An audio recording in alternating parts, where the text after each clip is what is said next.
বন্ধুরা, সম্পূর্ণ ভিডিও দেখতে চ্যানেলটি সাবস্ক্রাইব করুন। গল্পের শুরুতে দেখা যাবে রাত তখন গভীর, শহরের আলো ধীরে ধীরে ফাঁকা রাস্তায় ছড়িয়ে পড়ছে। চারদিকে অদ্ভুত এক নীরবতা, শুধু দূরে কোথাও কুকুরের ডাক আর মাঝে মাঝে গাড়ির হর্ন ভেসে আসছে। সূর্য নিজের গাড়ি চালিয়ে নির্জন রাস্তা ধরে এগিয়ে যাচ্ছে। তার চোখ লাল, মুখ শুকিয়ে গেছে। স্টিয়ারিং শক্ত করে ধরে সে নিজের মনেই বলতে থাকে, কাল সকালে রিস্কি কোথায় থেকে পাবো আমি? মাথাটা যেন কাজই করছে না। কিছু একটা না খেলে আমি পাগল হয়ে যাব। গাড়ির গতি ধীরে ধীরে বেড়ে যায়। সূর্যের কপালে ঘাম জমে, তার হাত কাঁপছে। মাথার ভেতর শুধু একটাই চিন্তা, ড্রিঙ্ক। হঠাৎ একটা লোক টলতে টলতে রাস্তার মাঝখানে এসে পড়ে যায়। এই বলে সূর্য জোরে ব্রেক করে। গাড়ির চাকা ঘর্ষণের শব্দ তুলে থেমে যায় লোকটার ঠিক সামনে।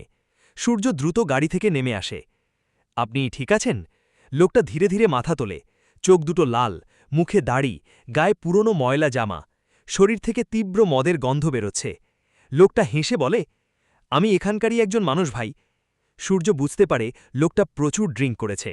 সে একটু কাছে গিয়ে নিচু গলায় বলে, আপনি কোথা থেকে এগুলো পান? লোকটা চোখ ছোট করে তাকায়। কি? ড্রিঙ্ক কোথা থেকে পান? লোকটা চারপাশে তাকিয়ে নিচু গলায় বলে, আমাদের গরিবদের জন্যে একটা বার আছে, সেখান থেকেই খাই। সূর্যের চোখ চকচক করে ওঠে। আজকে কি খোলা আছে? লোকটা হেসে বলে, ওই জায়গা ওখানে প্রতিদিনই খোলা থাকে ভাই। সূর্য তাড়াতাড়ি বলে, আমাকে সেখানে নিয়ে চলুন। লোকটা কিছুক্ষণ তাকিয়ে থেকে বলে, আচ্ছা চলেন। তারপর সে গাড়িতে উঠে বসে। গাড়ি শহরের আলো ছেড়ে ধীরে ধীরে অন্ধকার গলির দিকে ঢুকে যায়। রাস্তার দুই পাশে ভাঙা বাড়ি, ডাস্টবিন আর অন্ধকারে দাঁড়িয়ে থাকা কিছু সন্দেহজনক মানুষ। কিছুক্ষণ পর লোকটা বলে, এইখানে থামান। সূর্য গাড়ি থামায়। সামনে ছোট্ট একটা ভাঙা টিনের ঘর। বাইরে থেকে দেখলে মনে হবে পুরনো গুদামঘর, কিন্তু ভেতর থেকে হালকা গান আর মানুষের আওয়াজ আসছে। লোকটা দরজায় নক করে। ভেতর থেকে একজন গম্ভীর গলায় বলে, কে? লোকটা বলে, আমি, দরজা খোল। দরজা একটু ফাঁক হতেই তারা ভেতরে ঢুকে যায়। ভেতরের দৃশ্য দেখে সূর্য অবাক হয়ে যায়। ছোট্ট ঘরের মধ্যে অনেক মানুষ বসে ড্রিঙ্ক করছে। কেউ হাসছে, কেউ ঝগড়া করছে, কেউ আবার মাটিতে পড়ে আছে। কাউন্টারের পেছনে মোটা গোঁফওয়ালা এক লোক দাঁড়িয়ে। লোকটাকে দেখেই সে চিৎকার করে বলে, আবার এসেছিস? কিছুক্ষণ আগেই তো খেয়ে গেলি। মাতাল লোকটা হেসে বলে, ভাই, একটা বড়লোক কাস্টমার নিয়ে এসেছি। বারের মালিক সূর্যের দিকে তাকায়। সূর্যের দামি গাড়ি আর পোশাক দেখে তার চোখ চকচাক করে ওঠে। কি লাগবে স্যার? সূর্য নিচু গলায় বলে, দুটো বোতল দিন। লোকটা অবাক, দুটো? পাশের মাতাল লোকটা তাড়াতাড়ি বলে, দেন না ভাই, উনি টাকা দেবেন। বারের মালিক রেগে বলে, তোর আগের এক বোতলের টাকাও পাইবেই। লোকটা মাথা নিচু করে, এইবার দিয়ে দেব ভাই। সূর্য বিরক্ত হয়ে পকেট থেকে টাকা বের করে কাউন্টারে রাখে।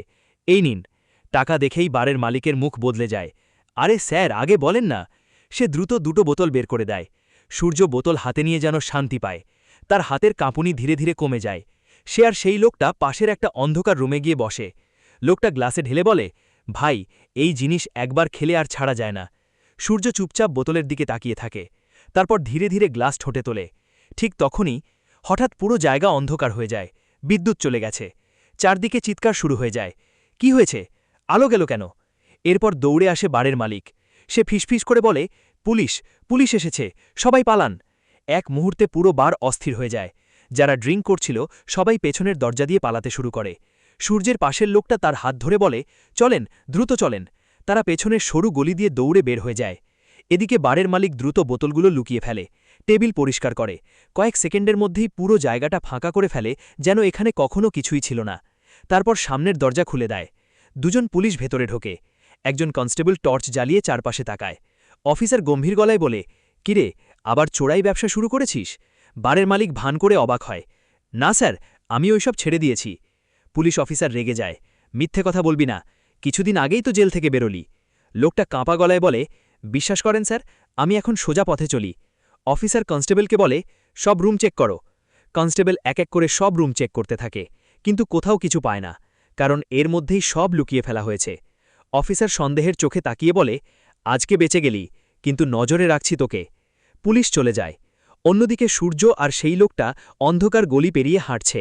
লোকটা হাঁপিয়ে হাঁপিয়ে বলে, ভাই, আজ তো বাঁচলাম কষ্টে। সূর্য বোতলটা শক্ত করে ধরে, তোমার বাড়ি কোথায়? লোকটা বলে, এই কাছেই। কিছুক্ষণ পর তারা একটা ছোট্ট ভাঙা বাড়ির সামনে এসে দাঁড়ায়। লোকটা দরজা খুলে বলে, আসেন ভাই, ভিতরে আসেন। ঘরের ভেতর অল্প আলো, পুরনো একটা সোফা, ভাঙা টেবিল আর কোণে একটা ফ্যান ঘুরছে। সূর্য সোফায় বসে। লোকটা হাসতে হাসতে বলে, আজকে আরামে বেশে খাবো। সে গ্লাস বের করতে যায়, ঠিক তখনই ভেতরের রুম থেকে এক মহিলা বেরিয়ে আসে। মহিলার মুখ রাগে লাল।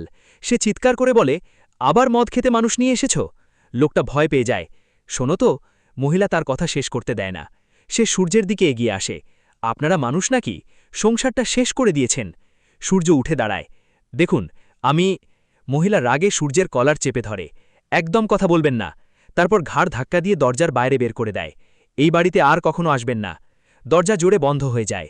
সূর্য কিছুক্ষণ স্তব্ধ হয়ে দাঁড়িয়ে থাকে। ভেতর থেকে মহিলার কান্নার শব্দ ভেসে আসে।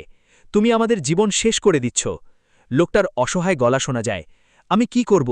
আমি পারি না এটা ছাড়া। সূর্যের মুখ ধীরে ধীরে বদলে যায়। সে নিজের হাতে ধরা বোতলের দিকে তাকায়। হঠাৎ যেন সে নিজের ভবিষ্যৎ দেখতে পায়। একদিন হয়তো সেও এমন হয়ে যাবে। একদিন হয়তো তার জীবনও শেষ হয়ে যাবে এই নেশার কারণে। রাস্তার বাতাস ধীরে ধীরে তার মুখে লাগে। দূরে আজানের শব্দ ভেসে আসে। সূর্য ধীরে ধীরে বোতলটা হাতে নিয়ে হাঁটতে শুরু করে। তার চোখে অদ্ভুত এক শূন্যতা। সে বুঝতে পারে নেশা মানুষকে শুধু শেষই করে না, মানুষের পরিবার, সম্মান, শান্তি সবকিছু কেড়ে নেয়। রাতের অন্ধকারে সূর্য একা হাঁটতে থাকে। আর তার কানে বারবার ভেসে আসে সেই মহিলার কথাগুলো। সংসারটা শেষ করে দিয়েছেন। সূর্য রাস্তায় হাঁটতে হাঁটতে বারবার সেই মহিলার কথাগুলো ভাবতে থাকে। তার হাতে থাকা বোতলটার দিকে তাকিয়ে হঠাৎ খুব রাগ হয় নিজের ওপর। কিন্তু ঠিক তখনই মাথার ভেতর আবার নেশার তীব্র যন্ত্রণা শুরু হয়। সে একটা নির্জন জায়গায় গিয়ে বোতল খুলতে যায়, তখনই হঠাৎ পুলিশ গাড়ির সাইরেন শুনতে পায়। ভয় পেয়ে সূর্য বোতল লুকিয়ে ফেলে। অন্যদিকে সেই অবৈধ বারের মালিক বুঝতে পারে পুলিশ তাকে নজরে রেখেছে, তাই সে রাতের মধ্যেই সব মাল অন্য জায়গায় সরিয়ে ফেলতে শুরু করে। কিন্তু তার একজন লোক গোপনে পুলিশের কাছে খবর দিয়ে দেয়। এদিকে যে মাতাল লোকটা সূর্যকে বারে নিয়ে গিয়েছিল, সে বাড়িতে গিয়ে তার স্ত্রীর সাথে ভয়ঙ্কর ঝগড়ায় জড়িয়ে পড়ে। রাগের মাথায় সে বাড়ি ছেড়ে বেরিয়ে যায়। পরদিন সকালে সূর্যের মাথা আরও খারাপ হয়ে যায়। সে অফিসেও ঠিকমতো থাকতে পারে না। বারবার শুধু সেই ড্রিঙ্কের কথাই মাথায় আসে। তখন সে সিদ্ধান্ত নেয় আবার সেই বারের খোঁজে যাবে।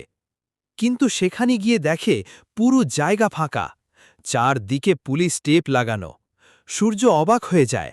ঠিক তখনই পিছন থেকে একজন রহস্যময় লোক এসে নিচু গলায় বলে, যাকে খুঁজছেন সে এখন আর এখানে নেই। সূর্য অবাক হয়ে জিজ্ঞেস করে, আপনি কে?